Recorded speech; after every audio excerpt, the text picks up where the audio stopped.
Apple just announced the 10th generation iPad, but it isn't a very faithful follow-up to the entry-level iPad of last year.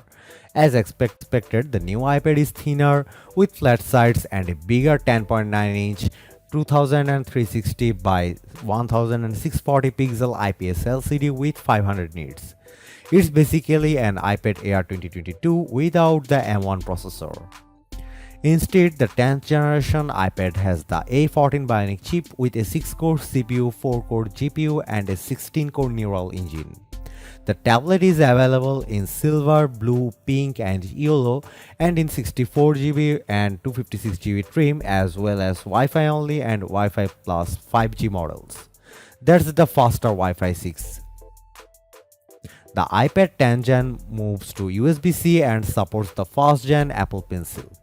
Read the fine print, however, and you will see that the Pencil uses Lightning, so you'll need a USB-C to Lightning adapter. The adapter in itself will be available for $9. The iPad 10 generation comes with a landscape-oriented 12-megapixel f2.4 122-degree ultra-wide front camera.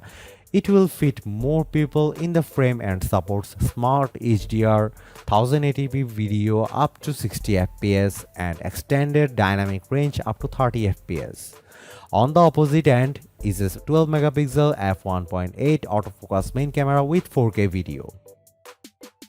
Apple has made a Magic Keyboard folio for the new iPad that connects through the smart connector and attaches magnetically. It includes a kickstand and a trackpad. The keyboard will augment the iPad's abilities for $249.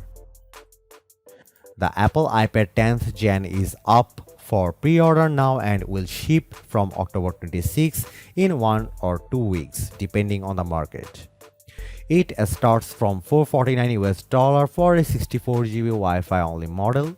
That's a significant price hike from last year's entry-level model, but luckily Apple is keeping that one on the shelves as well, priced at $329.